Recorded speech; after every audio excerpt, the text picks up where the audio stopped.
Assalamualaikum warahmatullahi wabarakatuh. Perkenalkan, nama saya Juliana Herman dengan NIM S1S123006 dari kelas genap jurusan Teknik Informatika Universitas Haluoleo. Nah, di video ini saya akan review 3 jurnal mengenai penerapan Big Data dalam sistem kesehatan, transportasi, dan juga pertanian.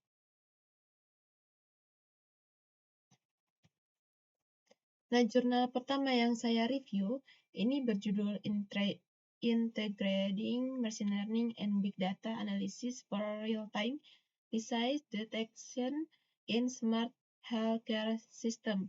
Nah, judul ini diterbitkan tahun 2024 di International Journal of Health and Medical dan membahas bagaimana integrasi antara machine learning, big data analysis, dan smart healthcare system dapat meningkatkan deteksi penyakit secara real time.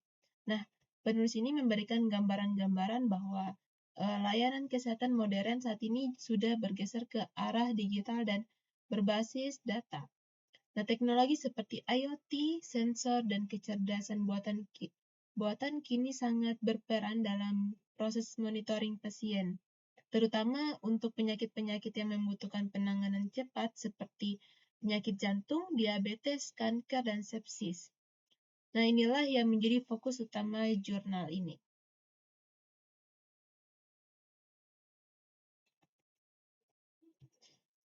Pada bagian pendahuluan, penulis menjelaskan masalah inti yang selama ini terjadi pada layanan kesehatan tradisional. Permasalahan pertama itu keterlambatan diagnosis, yang dimana banyak fasilitas kesehatan masih bergantung pada proses manual, mulai dari pencatatan data, analisis rekam medis, hingga interpretasi hasil laboratorium. Nah, proses manual ini membuat diagnosis sering terlambat, sehingga memperburuk kondisi pasien dan meningkatkan biaya perawatan. Nah, penulis mengutip hal ini sebagai salah satu hambatan utama dalam meningkatkan kualitas layanan kesehatan modern. Selain itu, penulis juga menyampaikan bahwa sistem kesehatan tradisional sering mengalami data silos, yaitu kondisi ketika data kesehatan pasien tersebar di berbagai tempat. Ada di rumah sakit, klinik, laboratorium, dan perangkat monitoring. Namun, data tersebut tidak saling berinteraksi, sehingga dokter tidak mendapatkan gambaran kesehatan pasien secara menyeluruh. Ini semakin diperparah dengan kurangnya interoperabilitas,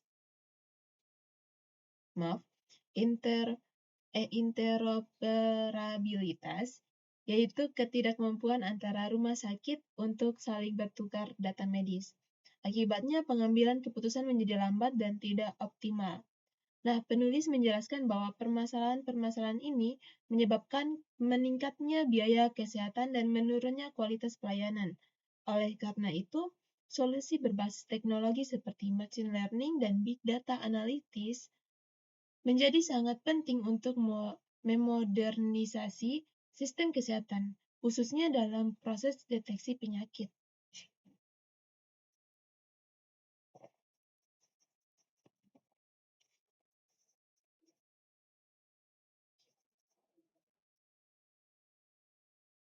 Nah, penulis menjelaskan bahwa smart healthcare system adalah sistem kesehatan modern yang memanfaatkan IoT, sensor medis, kecerdasan buatan, dan iCloud computing untuk mendukung proses monitoring pasien secara real-time. Nah, teknologi IoT misalnya membantu mengumpulkan data vital secara terus-menerus seperti detak jantung, kadar oksigen, suhu tubuh, hingga pola aktivitas hariannya. Nah, dalam jurnal ini, penulis menegaskan bahwa perkembangan smart healthcare dimulai dari penggunaan EHR atau Electronic Health Record, lalu berkembang menjadi telemedicine, wearable device, dan kini penggunaan AI untuk interpretasi data medis. Smart ke smart healthcare digambarkan sebagai sistem yang mampu memberikan informasi kesehatan secara langsung kepada tenaga medis tanpa menunggu pemeriksaan rutin.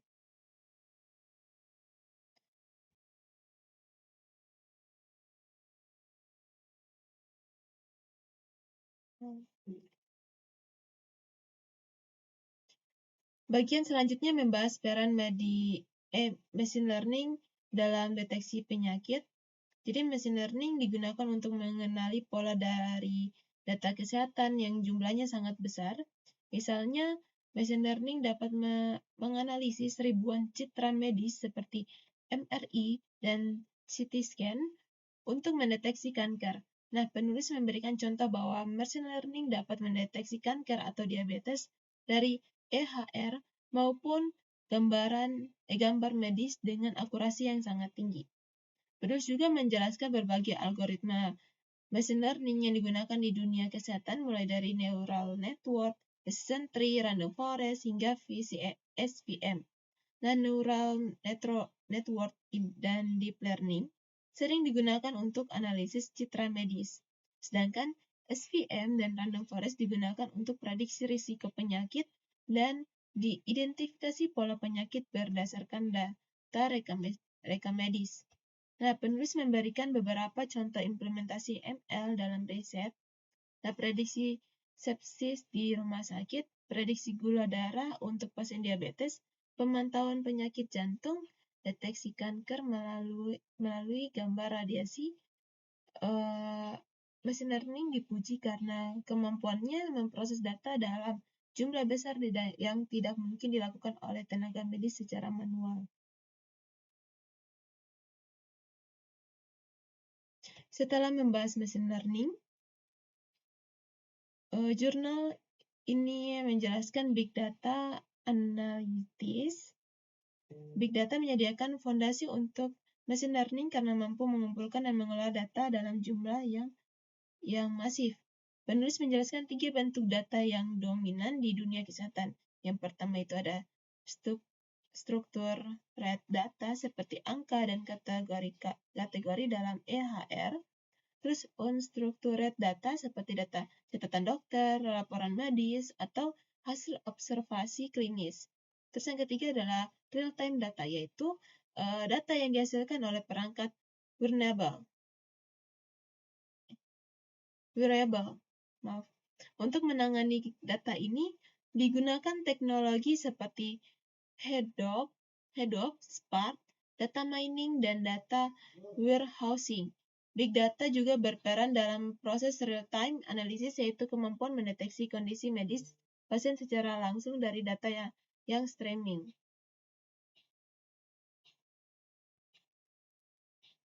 Penulis kemudian menjelaskan bagaimana machine learning dan big data saling melengkapi. Machine learning membutuhkan dataset besar untuk dilatih, sementara big data menyediakan semua mekanisme untuk menyimpan, memproses, dan mengolah data tersebut. Nah, integrasi keduanya memungkinkan beberapa hal penting. Yang pertama itu deteksi penyakit secara real-time, monitoring pasien 24/7, terus prediksi risiko penyakit, rekomendasi perawatan yang lebih personal. Nah, dengan integrasi ini, rumah sakit dapat memonitoring kondisi pasien tanpa perlu memeriksa secara manual. Sistem otomatis akan mengirim peringatan jika ada perubahan abnormal pada indikator kesehatan pasien. Dalam jurnal, penulis menganalisis 5 studi kasus untuk menunjukkan efektivitas integrasi machine learning dan big data. Yang pertama itu ada Mayo Clinic yang menggunakan predictive analytics untuk mendeteksi risiko penyakit jantung sejak dini. Terus ada Cleveland Clinic ini menggunakan machine learning untuk menganalisis citra kanker sehingga diagnosis lebih cepat dan akurat. Terus yang ketiga adalah Kaiser Permanente menggunakan data real time untuk memantau dan mengelola pasien diabetes. Terus ada Johns Hopkins Hospital menggunakan sistem deteksi sepsis yang mampu memperingatkan dokter lebih cepat dibanding deteksi manual. Terus yang terakhir itu Mount Sinai Health System ini menggunakan big data genomik untuk memprediksi risiko penyakit berdasarkan DNA pasien. Nah, kelima studi kasus ini menunjukkan bukti bahwa integrasi machine learning dan big data meningkatkan efektivitas sistem kesehatan modern. Walaupun teknologinya sangat menjanjikan, penulis juga menyoroti sejumlah tantangan. Pertama itu privasi dan keamanan data pasien. Data medis sangat memang sensitif, sehingga penyimpanannya dan pemrosesannya harus mengikuti standar seperti HIPAA. Kedua, itu interoperabilitas, yaitu bagaimana sistem dari rumah sakit yang berbeda dapat saling bertukar data. Terus yang ketiga itu kualitas data, karena data medis ini tidak selalu bersih dan terstruktur. Yang keempat, biaya infrastruktur, karena penerapan big data dan AI membutuhkan server, cloud, dan perangkat yang tidak murah tentu saja. Penulis menyimpulkan bahwa integrasi machine learning dan big data merupakan fondasi utama untuk smart healthcare modern. Kombinasi keduanya mampu mengatasi keterlambatan diagnosis, meningkatkan akurasi deteksi penyakit, dan memungkinkan monitoring pasien secara real time. Walaupun ada tantangan, manfaatnya jauh lebih besar, terutama untuk penyakit akut yang membutuhkan penanganan cepat. Nah, jurnal ini memberikan gambaran jelas bahwa masa depan layanan kesehatan akan sangat bergantung pada integrasi teknologi ini. Kemudian jurnal yang kedua itu berjudul Data Driven Decision Making in Precision Agriculture, The Rise of Big Data in Agricultural System, yang ditulis oleh Nikolai, terus Starov dan Manos, yang dipublikasi Journal of Agriculture and Food Information 2019.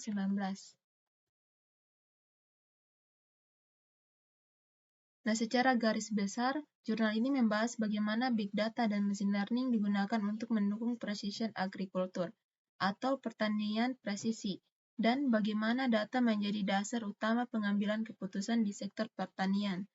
Nah, penulis tidak melakukan eksperimen di lapangan, tetapi dia menyusun review komprehensif terhadap lebih dari 100 publikasi untuk menggambarkan perkembangan, peluang, dan tantangan dari penerapan big data di pertanian.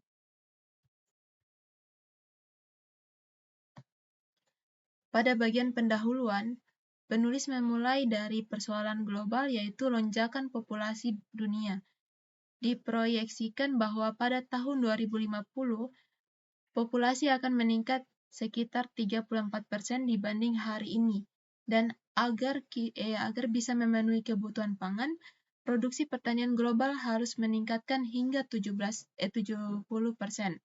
Nah, tantangannya peningkatan produksi ini tidak boleh dilakukan dengan cara lama yang merusak lingkungan. Artinya, produktivitas harus naik, tapi jejak lingkungan harus turun.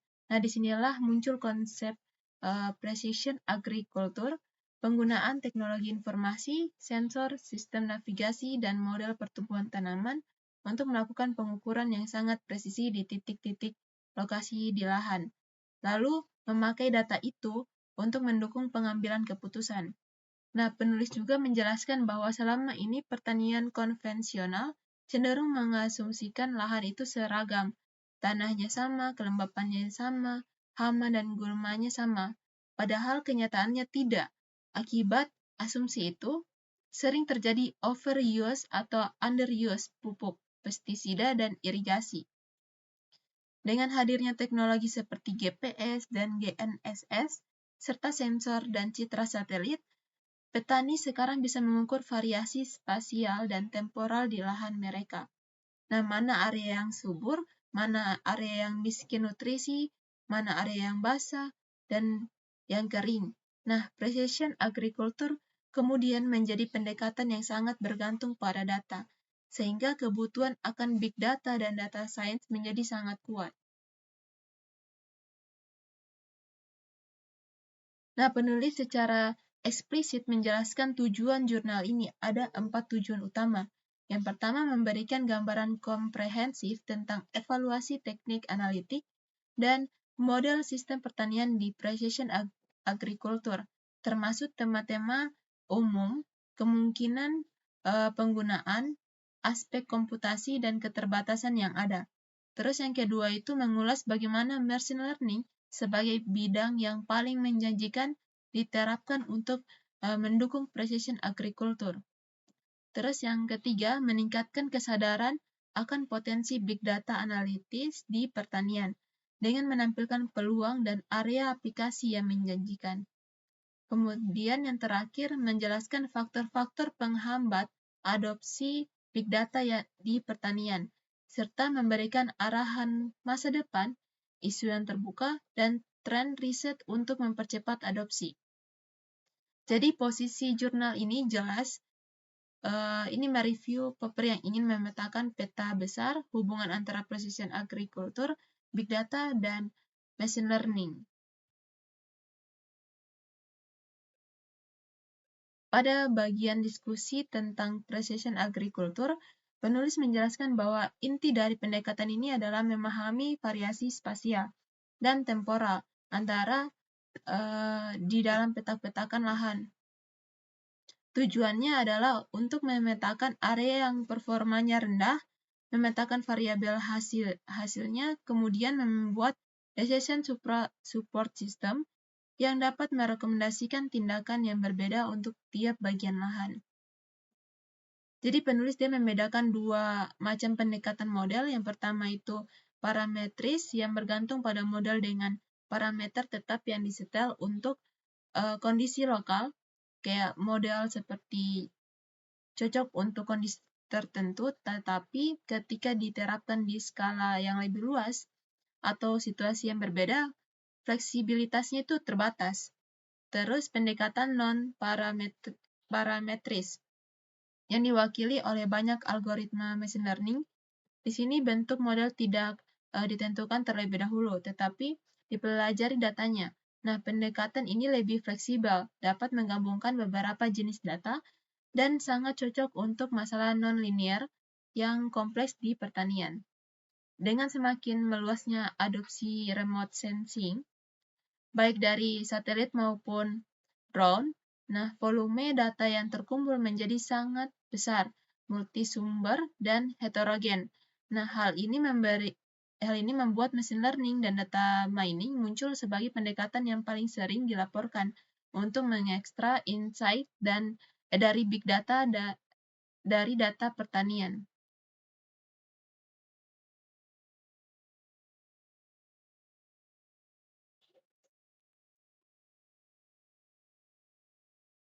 Nah, penulis lalu masuk ke intisari utama bagaimana berbagai teknik machine learning digunakan di precision agriculture. Mereka membahas dan merangkum banyak penelitian yang membandingkan beberapa algoritma seperti ANN, SVM, random forest, regression trees, hingga teknik yang lebih baru seperti deep neural network dan CNN. Nah, beberapa aplikasi yang dikaji antara lain prediksi hasil panen.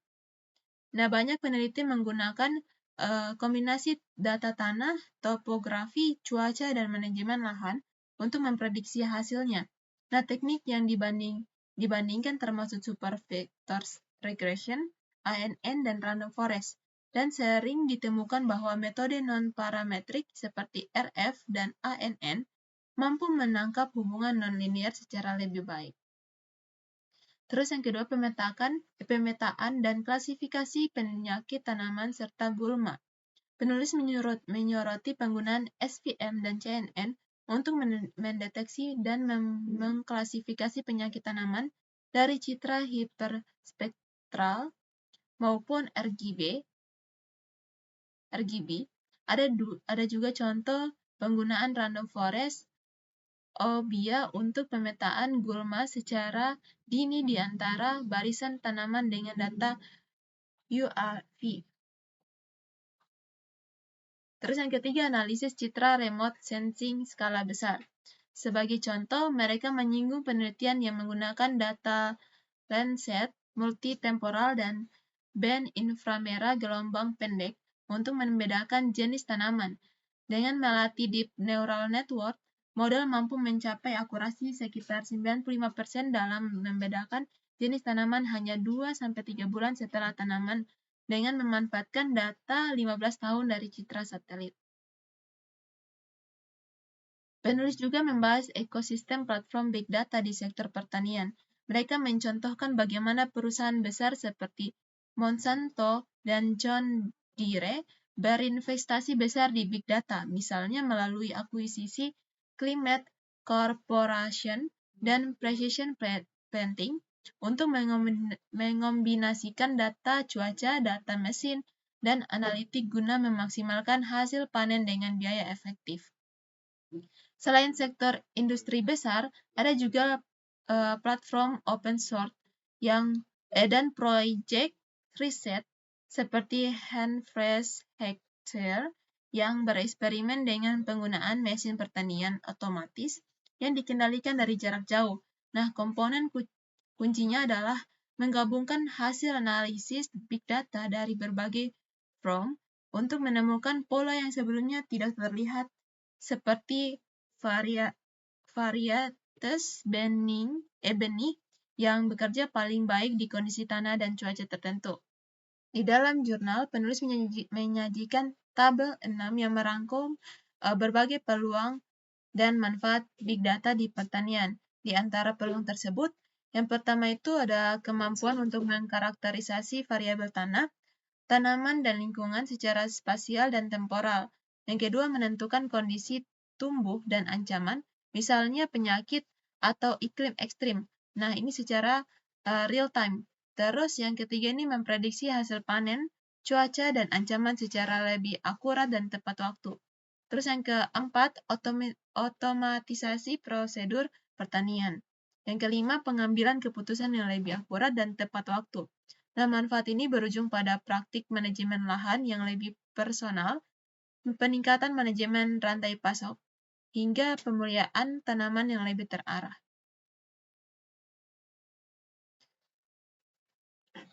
Bagian yang sangat penting dari jurnal ini adalah pembahasan tentang tantangan adopsi big data di pertanian. Nah, penulis menjelaskan cukup rinci. Ada beberapa tantangan utama yang dijelaskan. Yang pertama itu data quality and data heterogeneity. Data ini berasal dari banyak sumber, mulai dari sensor tanah, cuaca, citra satelit, mesin, hingga laporan manual. Nah, formatnya berbeda-beda waktunya, terus waktunya juga tidak sinkron, dan kualitasnya tidak selalu baik. Nah, untuk itu diperlukan teknik data quality management, data fusion, dan data representation yang khusus. Terus yang kedua itu spatiotemporal autocorrelation. Big data pertanian tidak memenuhi asumsi data yang di EED. Datanya saling berkorelasi dalam ruang dan waktu. Misalnya petak lahan yang berdekatan punya jenis tanah dan kondisi cuaca yang mirip. Kalau hal ini diabaikan, model yang dihasilkan juga bisa salah. Nah, dibutuhkan metode spatiotemporal analisis yang scalable untuk menangani hal ini. Terus yang ketiga itu high dimensionality dan course of dimensionality. Nah, citra remote sensing dan data streaming dari IoT bersifat multidimensional. Banyak dimensi justru bisa memunculkan noise dan korelasi palsu. Ada teknik seperti pitch A dan metode reduksi dimensi lainnya. Tetapi penulis menekan bahwa pendekatan ini kadang gagal dalam menangkap inti informasi dari dataset besar. Terus yang keempat itu ada non-stationarity dan data velocity. Nah, pola iklim berubah, varietas tanaman baru yang muncul, teknik budidaya berkembang, artinya model yang dilatih pada data lama bisa menjadi usang. Penulis menyarankan kombinasi antara model berbasis data dengan mechanitis model yang berbasis teori domain, serta penggunaan online learning untuk mendapatkan data stream kecepatan tinggi. Terus yang kelima, kebutuhan komputasi dan infrastruktur, di mana big data menuntut komputasi paralel dan terdistribusi, misalnya dengan Hadoop, Spark, Flink, Storm, dan infrastruktur cloud. Ini membawa biaya komputasi dan memori yang tinggi, sehingga adopsi di lapangan tidak selalu mudah, terutama untuk petani kecil. Isu data yang keenam itu ada isu data availability, keamanan, dan kepemilikan data. Penulis menyoroti bahwa akses ke data pertanian masih terbatas dan ada kekhawatiran petani tentang siapa yang memiliki dan mengontrol data mereka. Nah, ditekankan perlunya regulasi peraturan perlindungan data dan peran aliansi petani dalam mengatur kepemilikan dan penggunaan data. Dan terakhir itu kesenjangan antara farm besar dan kecil. Banyak solusi big data awalnya terlihat lebih cocok untuk perusahaan besar atau farm industri yang punya modal data dan akses teknologi yang kuat. Petani kecil mungkin tertinggal jika tidak ada intervensi dan dukungan yang tepat. Semua tantangan ini menunjukkan bahwa adopsi big data bukan hanya masalah teknis, tetapi juga sosial, ekonomi, dan kebijakan.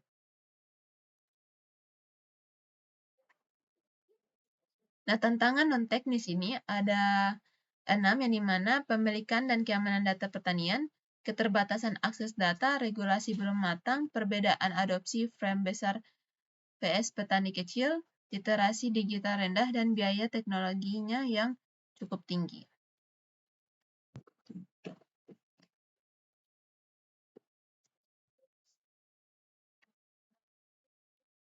Di bagian penutup, penulis menyimpulkan bahwa tantangan produksi pertanian semakin besar sehingga kebutuhan untuk memahami ekosistem pertanian yang kompleks menjadi sangat mendesak. Nah, penulis menekankan bahwa big data dan machine learning punya potensi transformasional bagi petani, tidak hanya di precision agriculture, tetapi juga di domain seperti genomik dan manajemen rantai pasok. Terus diperlukan sistem pembelajaran yang scalable dan high performance yang memanfaatkan komputasi paralel dan infrastruktur cloud untuk mengubah sistem manajemen pertanian menjadi sistem berbasis kecerdasan buatan dengan rekomendasi real-time dan otomasi prosedur. Nah, agar potensi ini terwujud, selain mengembangkan teknik machine learning dan big data, dibutuhkan juga kebijakan, regulasi, dan kolaborasi multidisiplin antar petani, ekonomi, ilmuwan komputer, ahli biologi, dan juga pemerintah. Nah, secara keseluruhan, jurnal ini memberikan gambaran bahwa pertanian sedang bergerak dari model-driven ke data-driven, dan big data analisis adalah kunci untuk menjawab tantangan produktivitas yang berkelanjutan, lingkungan, ketahanan pangan, dan keamanan pangan di masa depan. Selanjutnya, jurnal yang ketiga itu berjudul Predictive Analysis on Open Big Data for Supporting Smart Transportation Service, yang ditulis oleh Balbina, Balker, Leung, Tran, Walla, dan Jozorea pada tahun 2020. Nah, jurnal ini fokus pada bagaimana big data dan teknik data mining digunakan untuk meningkatkan keandalan layanan transportasi, khususnya sistem bus di kota Winnipeg, negara Kanada. Penulis memanfaatkan data terbuka, open source, yang disediakan pemerintah yang terdiri dari jutaan catatan performa dari bus untuk memprediksi apakah bus akan datang lebih cepat, tepat waktu, atau terlambat.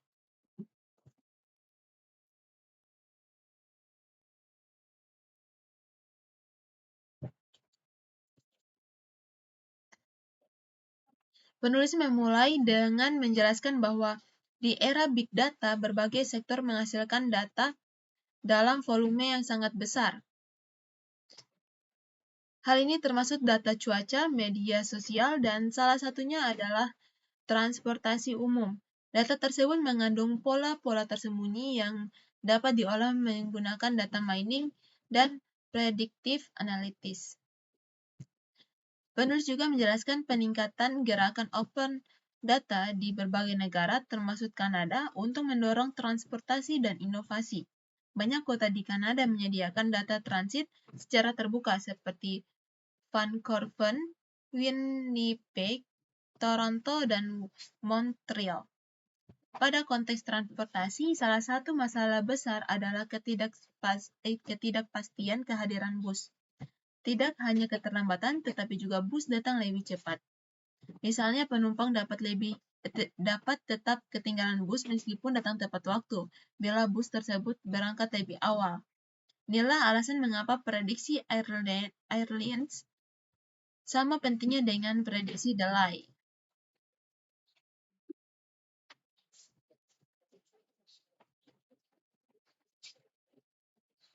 Penulis mengidentifikasikan dua pertanyaan utama untuk rumusan masalah. Yang pertama, bisakah data besar terbuka dianalisis untuk menemukan pola sering terjadi pada performa bus? Yang kedua, bisakah model prediksi dibuat untuk menentukan apakah bus akan datang early, on time, atau late?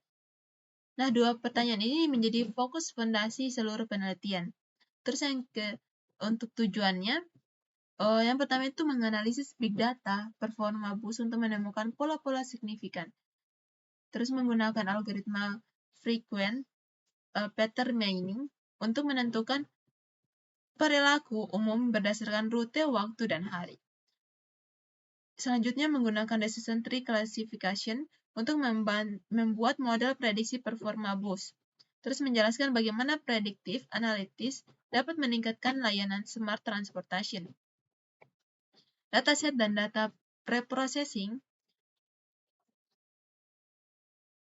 ini. Penelitian ini memanfaatkan data terbuka dari Winnipeg Open Data Portal mencakup 640 armada bus, 39 rute, 5.170 halte, lebih dari 90 juta catatan log performa bus dalam setahun tahun 2018.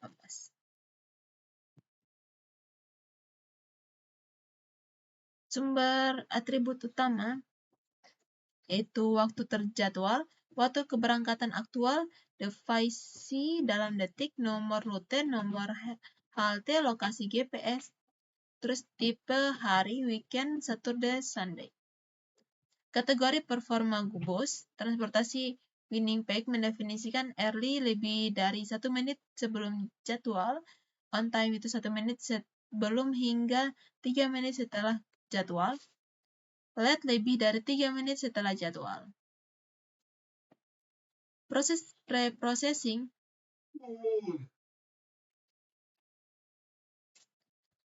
penulis melakukan beberapa langkah penting. Dia membuang atribut yang tidak relevan, raw ID, mengubah rute tujuan ke nilai numerik untuk deteksi arah, terus mengekstrak hari dalam minggu dari timestamp, terus membagi waktu ke dalam 5 kategori. Yang pertama morning peak, off peak, afternoon peak, evening, dan night. Nah, kemudian membagi device waktu ke 7 severity level, mulai dari extremely late hingga extremely early. Setelah preprocessing terdapat 6 atribut final untuk analisis. Yang pertama nomor halte, nomor rute, arah rute, hari dalam minggu, time period, dan severity level.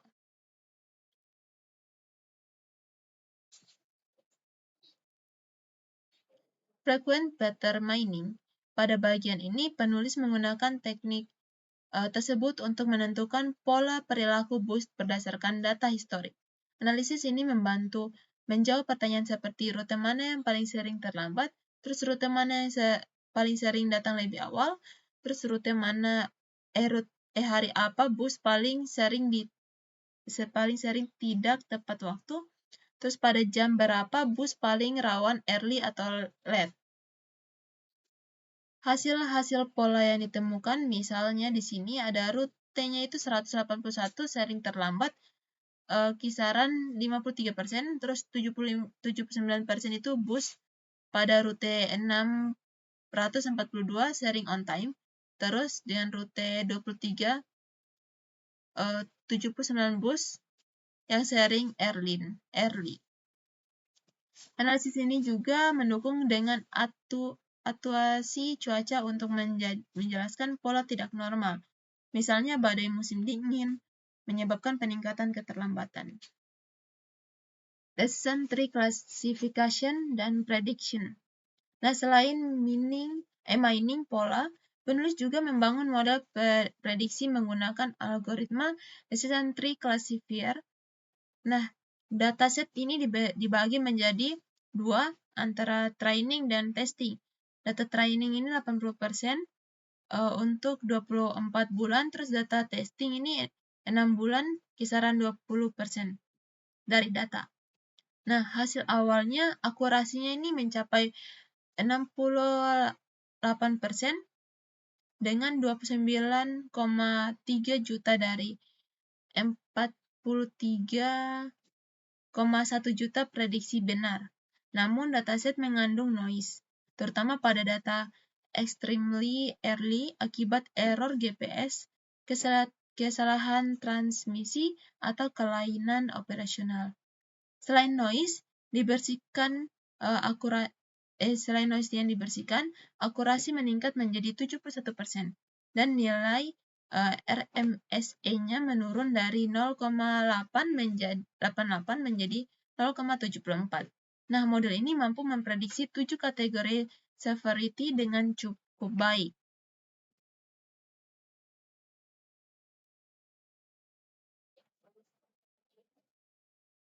Kesimpulan dari analisis ini menemukan bahwa banyak rute menunjukkan pola waktu tertentu yang konsisten untuk early, late, atau on time.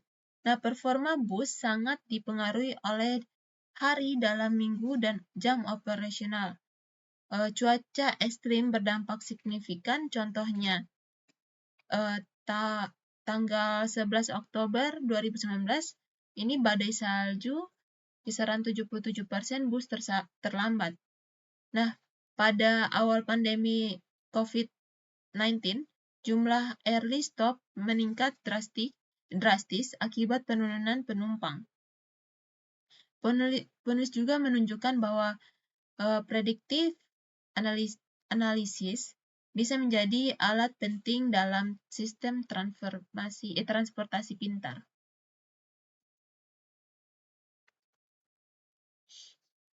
Sehingga penulis menyimpulkan bahwa open big data menyediakan peluang besar untuk memahami dan meningkatkan sistem transportasi. Terus yang kedua, frequent pattern mining dapat mengungkapkan tren penting dalam perilaku bus. Yang ketiga itu, decision tree dapat digunakan untuk memprediksi performa bus dengan akurasi yang baik. Dan terakhir, predictive analytics sangat berguna untuk mendukung smart transportation service, meningkatkan perencanaan perjalanan, dan memberikan informasi real-time bagi pengguna. Penulis juga menyarankan pengembangan masa depan seperti integrasi data cuaca, deep learning, OLAP, graphic analytics, dan transfer learning ke kota lain. Mungkin itu saja penjelasan dari 3 review jurnal yang saya jelaskan. Lebih dan kurangnya mohon dimaafkan. Saya akhiri, wassalamualaikum warahmatullahi wabarakatuh.